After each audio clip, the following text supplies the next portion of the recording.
Welcome to Hip Tips number 1, future hippies. So what is the one answer to every question you have about hip surgery and recovery? It depends. Now wait, before you turn off this video and think it's just silliness, this is really important. It's probably the most important thing that you need to realize as you plan out your hip surgery and recovery, because everything depends upon your specific circumstances. I'm currently 2 years post-op, and for the past 2 years, I've been interacting with literally thousands of other hippies on social media and on my YouTube channels, and I can definitely confirm that this is still true.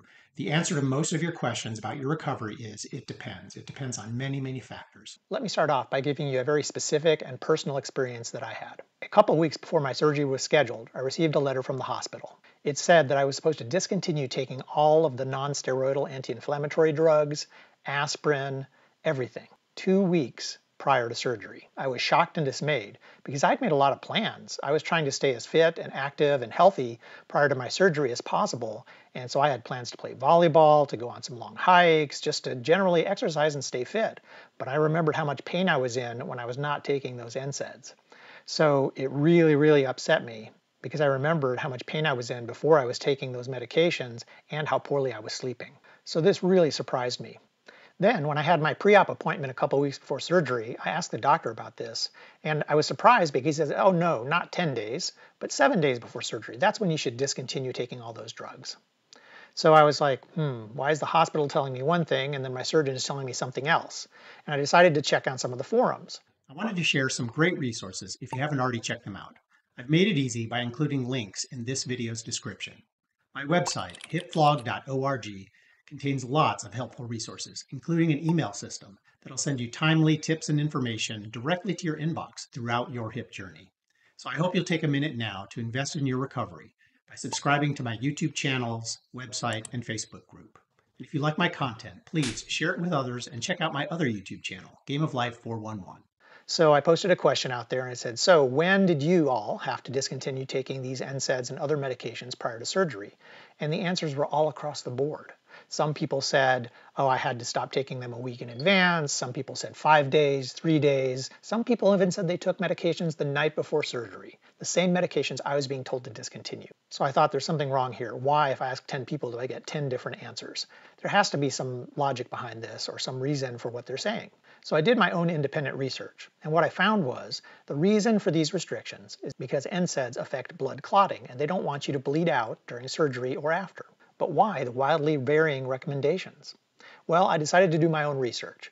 So thanks to the great Google, I was able to find a study that went over the different types of NSAIDs and explained how they actually affect platelets, which are the little items in your blood that clot it. What I found was it depends upon which type of drug you're taking, how it affects your platelets, and how long the effect lasts. I'm not going to go into all the details here, but suffice it to say that some NSAIDs affected the platelets permanently, which meant that it could take 7 days for your body to recycle all of the platelets and get past that effect. But the effect of some NSAIDs only lasted 1 day. So why can't I take that a couple days prior to surgery? Seems like it shouldn't cause a problem. So I had to make a decision myself. And basically what I did is kind of split the difference. I tried to be a little extra cautious, but the point is you do need to be informed and you need to make your own decisions because the information and recommendations you're going to get from other people are going to vary wildly and they may not apply to your specific situation. So I had to make a personal decision. I adjusted the medications the way I thought was appropriate for my situation. I was able to stay active up until a couple days before surgery. And I felt pretty comfortable that I'd made the right decision. Please note, this is not a recommendation. I'm not a medical professional. I'm just sharing my own experiences and knowledge and encouraging you to get as informed as you can be so you can make the best decisions for your own specific situation. So you may be wondering, how do I use this information now? Well, there are a couple different ways you could take it. So first off, you could just take the approach of following your surgeon's recommendations and everything will probably be fine. But just bear in mind that those recommendations might not be specific to your circumstance. Hip replacements are performed on people of all different ages with all different fitness levels. I'm 55 and very fit and active. My situation, my recovery is going to be very different from someone who's 75 and inactive or has other health problems. Also going to be very different from someone who is 35. So at this point, you're probably wondering, Pete, how many orange shirts do you own? Well, depending on your preference, it's either not enough or too many. In my case, not enough. As you can see, I really like orange stuff. To really help this sink in, let me provide one more example And then I've got a few more examples at the very end of this video in case you want some additional reinforcement. The question was, when can I ditch the walker? I'm 4 days post-op. And the answers were all across the board. One person said 3 days, except at night. Another said, you start out walking at first, but I did it at 6 weeks post-op. Yet another person said 1 month. Another said 2 to 3 weeks. And then another one said, surgery Monday, ditched it on Friday. Another said I started using a cane on post-op day 3. Another said one day you get up and just forget to use it. I ditched mine the day I got home. 2 weeks. The answers are everywhere, but my absolute favorite answer, when I found myself in a room in my house and looked around thinking, where's my walker? If you're feeling bad or if you're feeling depressed because you're seeing others making what appears to be more rapid progress than what you're making, then consider these 3 things. Number 1, what is their age versus your age? Number 2, what is their fitness level versus your fitness level? And then third and most important, are you making progress day by day or week over week, no matter how small? If you're making progress, that's all that's important. Don't worry about how much progress or how fast you're progressing, and good luck. Now here are a few more examples. So here's my situation. I'm 55, very fit and active. I went home the day of surgery, climbed 2 sets of stairs to my bedroom, got into bed. I never needed a walker. I was able to sit and raise myself from the toilet by myself. Now, to show you the difference, I knew someone who was just a few years older than me, and their experience was extremely different. So first off, they were afraid to climb the stairs, so they had to spend the first couple weeks on the first floor of their house, and they could not sit down on a toilet or raise up from it. So their spouse had to get a strap to wrap around them to help lower them down onto the toilet and then to hoist them up. So that right there shows you a huge difference in outcomes. So you have to understand your situation versus the people you're talking to.